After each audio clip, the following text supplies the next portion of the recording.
Hey, you guys, how are ya? Kelly, Sharon, I've got something to tell you.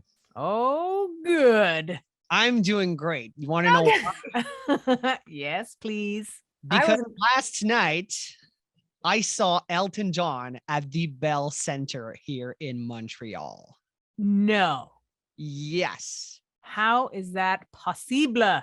Dua He Lipa? was on the screen when Dua Lipa sang Cold, Cold Heart, her duet with Elton John. So, no, he wasn't physically at the Bell Center, but I had the best time of my life at the Dua Lipa concert. Elton John was on the screen. It was great. Look at the smile on my face. No kidding. What an opportunity. Good for you. That's it. That's all I got to say. How was the Dua show? How was she live?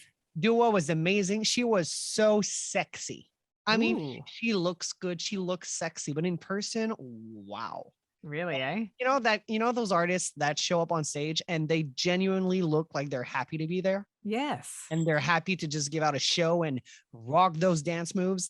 We got an hour and a half of all of that last night. I'm so happy to hear that. I was curious to see what she'd be like live, and it's added value that she's happy to be doing it. So that's Can't great. testify if it was all live or if there was a little bit of thinking, but it didn't matter, to be honest. She learned her lesson a couple of years ago. We might have talked about this on the show because she was not getting rehearsal time in for something and she did an award show and then got slammed for it. Well, you know that dance move she did at the award show, the little hip thingy, it looks ridiculous. And she got a lot of backlash for that. But during the show, she does that move again, but she's in this amazing suit and she rocks it. And so, she's able to laugh at herself for that disgusting move she did here. And it's great. Love her. That's so cool. That's her version of the Posh Spice left leg kick out. Woo! Not everybody can do it. And yet it seems anybody can do it. Interesting that the way it all fell down or played out rather, that the Dua Lipa concert in Montreal happens to be 6 days before her appearance at the Osheaga Music Festival, also in Montreal. Now it's just because she was scheduled to do the show that you would have seen last night, obviously 2 years ago. Yeah, actually, it was back in February. The date was February 22nd. Okay. So just another thing that got bumped. Yeah. And so sort of unfortunate that as a headliner of the big festival, anybody that might have been inclined to say, I'm going to see her again after what would have been an awesome show in February, maybe just saw them last night and was like, I don't have to go to the festival. So I know that people are really keen on making sure that a lot of people get to this festival because it is so cool and such a great draw, not just for Montrealers, but for people around the world, because it does happen in line with Lollapalooza and their lineup that happens on the same weekend in Chicago. So I wish them well. Basically, long story short, I hope people want to see the Dua Lipa again. Well, guess who's going back to see Dua Lipa again in 6 days? I'm going to guess you. Yours truly. Whee! But now let's get on with the show. Enough talking about Dua Lipa. Yeah. Girl. We have got our now quotient all filled up thanks to Dua Lipa. We've got some more new music news, actually, from probably one of the most energized, funkified, and grooviest rock bands going, who actually released a new album just 6 months ago. But there's more music coming from them in the fall. So we'll talk about that. And talk about a guy probably with enough characters in films that would be impossible to remember, and yet fuel a game that's been generated and named after him. So we're going to talk about the only role that Kevin Bacon wanted to revisit and how he might not get the chance to do that, but that he's holding out hope. Got some Kelly's trivia, got your 90s rewind for some fun summer memories. And we've got a couple of duos that are sharing some duties, one on TV and the other in music. So I thought that we should start there because we know, the three of us know, that Britney Spears has people rooting for her. We know that because we are, in fact, rooting for her. There are even bigger celebrities than us. I couldn't even say that with a straight face. Those were hard to find. Yeah. Sure. They are rooting for her too. You just want good things to happen to good people, right? And she looks like she's deserving of some level of normal and obviously full reign on her own life. But what she's been doing in the getting back to work side of things is she's been in studio. And she's been with a guy that you saw on screen last night at the concert. So she has been in studio with Elton John. Yeah. And they're recording or re-recording one of his classics, which is cool because everybody seems to be tapping into that Elton vibe. And Elton himself is just this great artist who digs new music and supports young artists and stuff like that. So they have decided to record one of his classics, one of my all-time favorite songs, one that probably got more attention for people of a certain younger age, thanks to Phoebe and her character on Friends. Well, Phoebe is the character on Friends, who interpreted the lyric of this song as "Hold me close, young Tony Danza." However, Britney Spears and Elton John are re-recording Tiny Dancer, and I am hoping to be pleasantly surprised. My fingers are crossed. Oh, I'm not so sure though.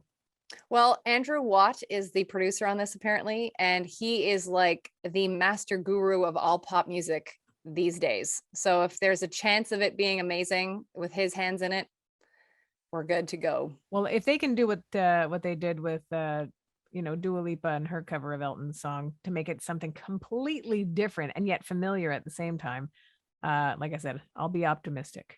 I wish they were doing the song "I Don't Want to Go On With You Like That." I love that song. Oh, that's a great song. That'd be a good song. Yes, that way they wouldn't wreck Tiny Dancer.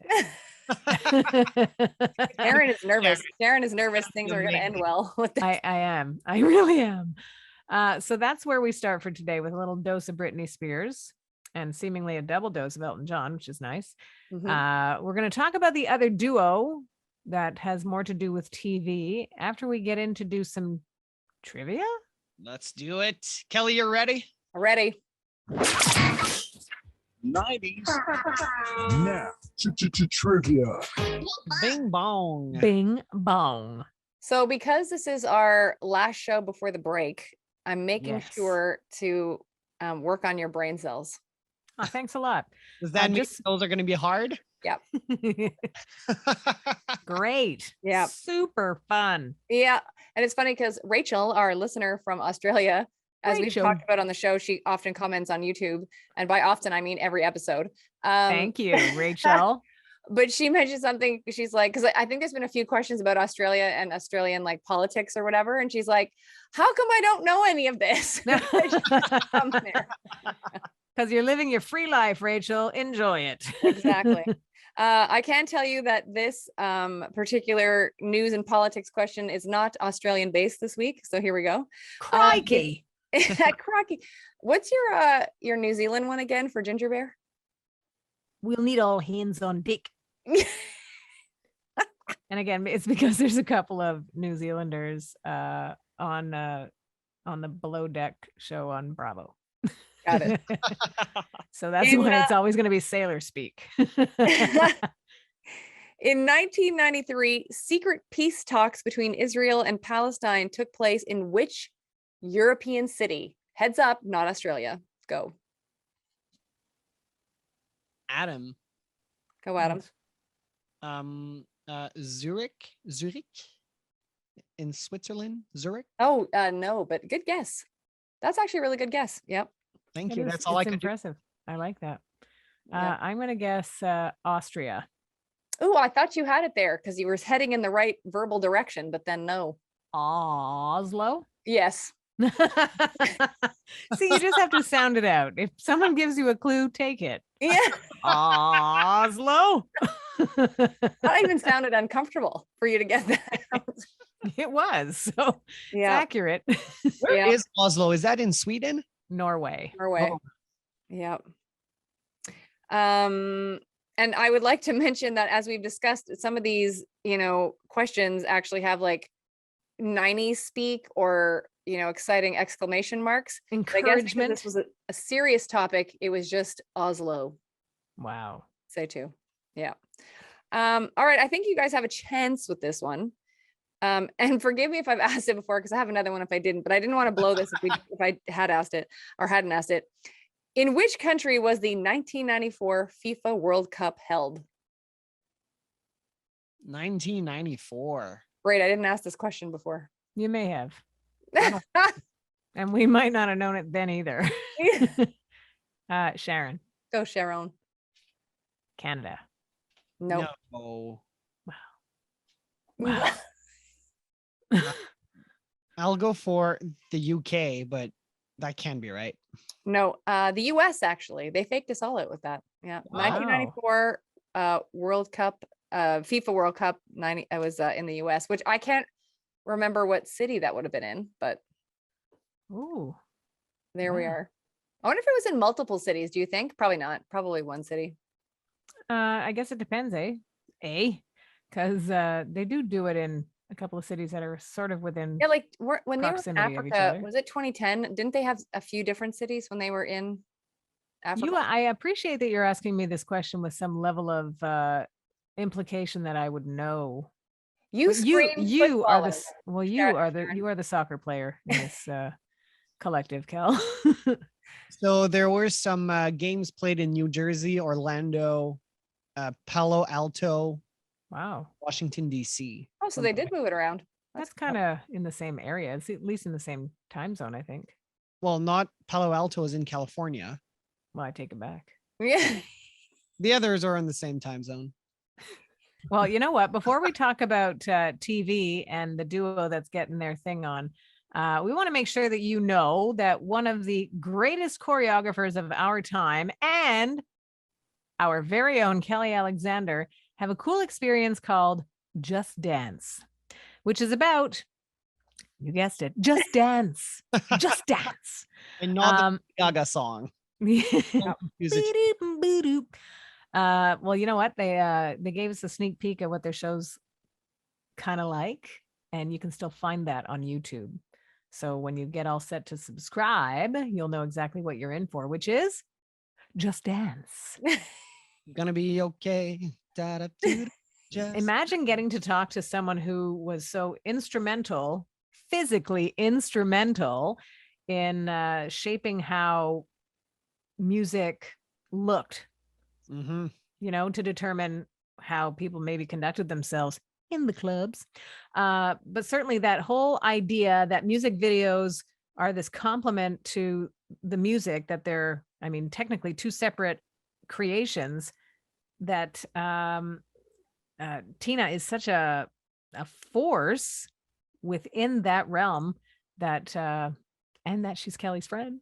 And you're talking about Tina Landon. I think. Yes, we are talking about Tina Landon, of course. Yeah.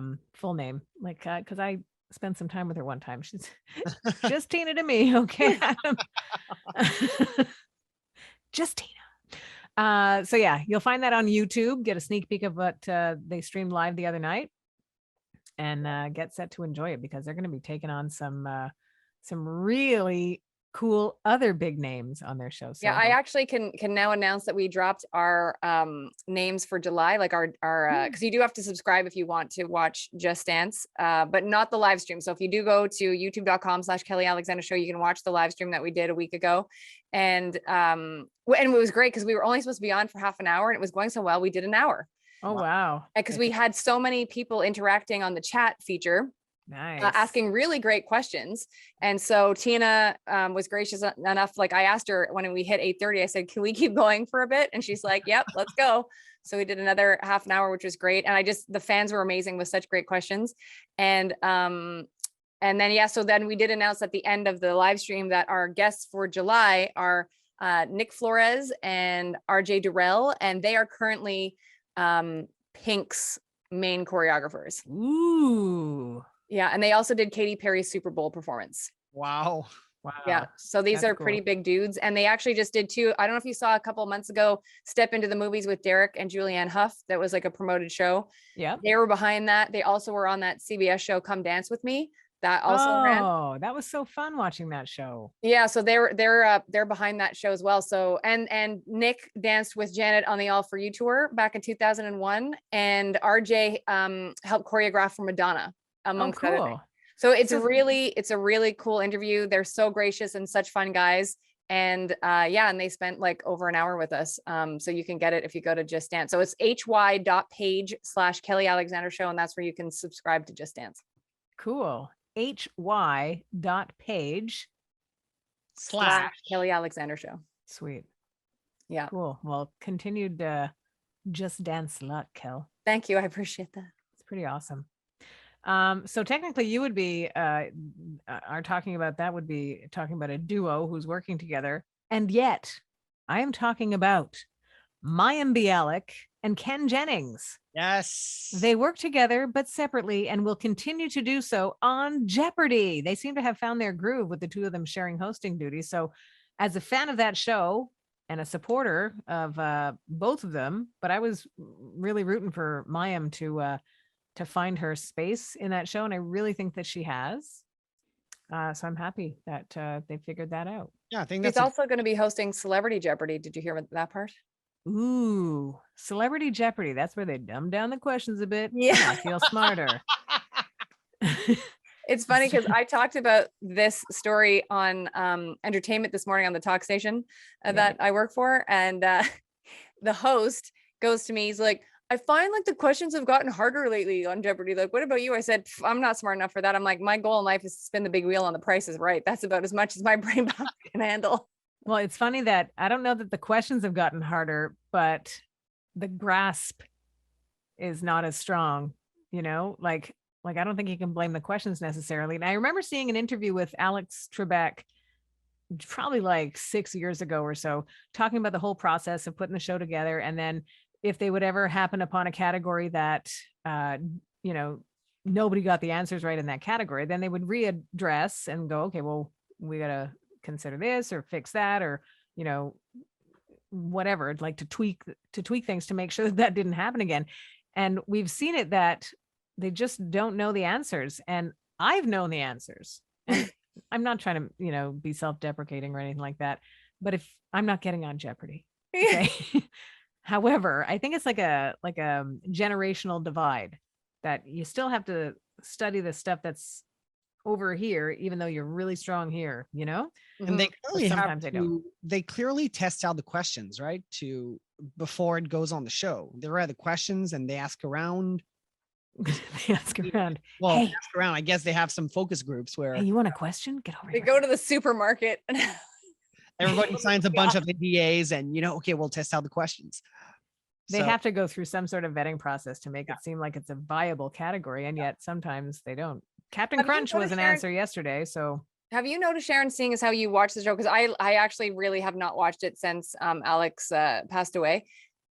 Since he had such a hand in it, have you noticed a difference in the lines of questionings and questions and what you're seeing now that he is no longer there? Like, have you noticed a difference? a little bit, but I think that I wonder if that has anything to do with Mike Richards' involvement, Yeah.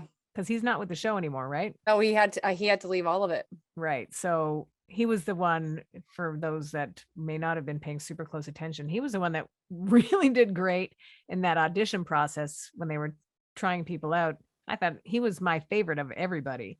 And I thought that's kind of cool because he's a producer on the show and he's been involved in whatever. And then it was determined that he had said some inappropriate things at some point in his past and blah, blah, blah. So he's not on the show anymore. And I think that maybe that also has something to do with it. His absence, certainly Alex's absence from the show, but then to add that someone who'd been with the show for a few years and, had impact on it, that would change it for sure.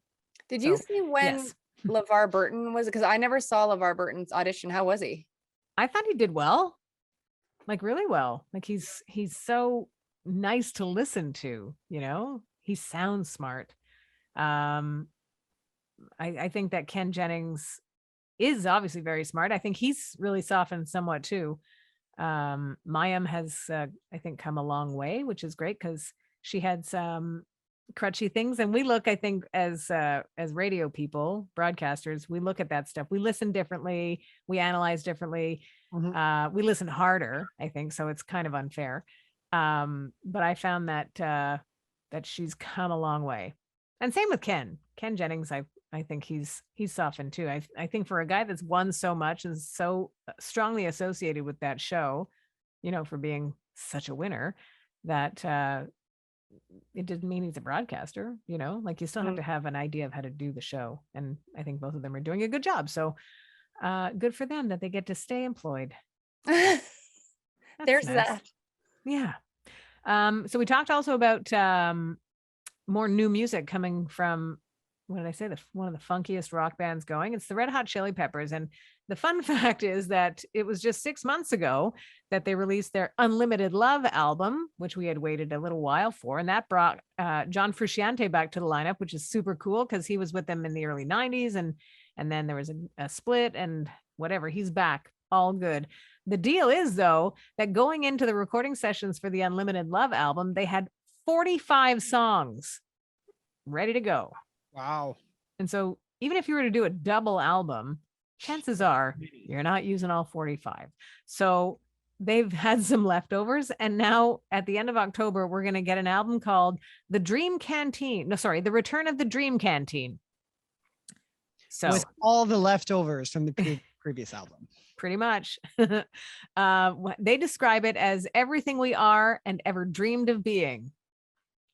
For guys that have been doing this for close to 40 years professionally, I think that's amazing to say that about an album that's not yet even been released. So these are guys that evolve, that continue to be interested in what they're doing. I think that are super solid as musicians and performers. So it's super cool for that. And I think even if you read the Instagram post, they talked about the whole process of, you know, recording and the magic of bringing a song to life. And they said, as a band, once we had found that slipstream of sound and vision, we just kept mining, which is super cool. So the beneficiaries of that kind of work are the fans. And we should probably quantify as well, because I know Adam used the word leftovers, but they were pretty clear in the message that these songs are just as good as the ones they had on the previous album. Oh, if yeah. not better. Yeah, because they felt like they said, you know, they just kept mining. They had this groove going. So let's keep on. It's not just like, it is technically leftovers, certainly, but it's great. I think it's great. I love it. Can't wait to hear it. Yeah, it'll be cool. Super cool. So the end of October is when we'll get that. Talked also about Kevin Bacon, right? And that he's done a lot of roles, but certainly enough to have generated the 6 Degrees of Kevin Bacon game, which is incredible that it works every single time with anybody. But there's one role he said that, you know, he says he doesn't like looking back necessarily, but there was one role that he really was interested in revisiting. And that was the role in Tremors. And what was supposed to happen from this movie from 1990 was that it was supposed to be turned into a TV show. And then it didn't. It fell through. Fred Ward was in the movie. And I think Kevin Bacon was quoted as saying he was looking forward to working with him again. Fred Ward passed away. So he's obviously not going to be in the movie, in the TV series. In the movie was Reba McEntire. Reba. And who was the kid? I don't remember, but she was great. Didn't she go around with like a sawed-off shotgun? Like she was, she was ready to go. Oh man. So anyways, as it happens, according to Kevin Bacon, he said the pilot was great. And now they're not doing it. So he said, it seems like for the time being, it just died, but he also said, never say never. So Kevin Bacon, also side note of shockery, and I'm not sure why I'm surprised by anybody's age at this point, but Kevin Bacon is 64. How? Good question. I don't know. He barely turned 64, Kelly. So if you think he's still 63, that works. I thought he was like 58, maybe. I know. Imagine. You know who just turned 58? David Spade. That's a bit bonkers. You know who just turned 79? Mick Jagger. That's crazy. Paul McCartney, 80. Mick Jagger, 79. How young do you feel when I say that? Not young enough. I also still aren't we coming up to the 1-year anniversary of Charlie Watt? Yeah. Isn't it August? Gosh. I believe so. Isn't that crazy? Crazy. If it's August, I'm just blanking because I have a nap today and I'm tired. It was August 24th. That's So fast, a month man. away, yeah. I would have thought later in the year. If I was to say, when did that happen? I would have said December. Nope. Whoa, bro. Yeah. Whoa. Yeah, so good on them for keeping it alive. Literally. Aw. That's when you know I need a nap. I'm gonna take one now. Hang on. No, you know what? We are near the end of this glorious experience, but I did promise some memories from the summer of 1991. You go. You ready for this? Oh, if I were dear. to say summertime, you'd get all set to kick back and unwind, and you'd be doing it with DJ Jazzy Jeff and the Fresh Prince.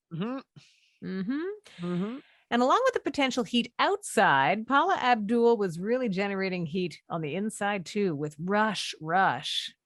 Hurry, hurry, lover, come to me. Except she sang it better than that. Quintessential 90s band names like EMF. Wow, you're unbelievable. Yeah, that. And we can't say, of course, what EMF stands for. We want to stay. I don't know what EMF stands for. I'll tell you after. Okay. Yeah, don't make me have to edit this Wait. episode. Yeah. You tell me Don't make like, Kelly scream. can you tell me one or two words? English. Oh, okay. I got it. Speaking of Brits, how about Jesus Jones, who were right here, right now in the summer of 1991, leaving their mark on our very favorite decade, and our very own Bryan Adams with his song from the Robin Hood soundtrack that was on top of the charts. Everything I do it for you. Oh, such a great slow. 97 times every day by every single radio station. Totally.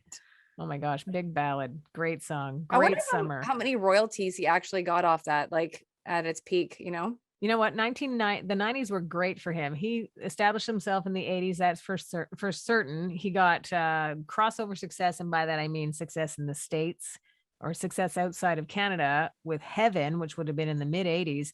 But with Everything I Do it for you. Huge. So. And remember when he did the, what's the name of the track with Sporty Spice? When You're Gone? Is that it? When You're Gone. I love that song. They mixed her vocals lower. We've had that discussion.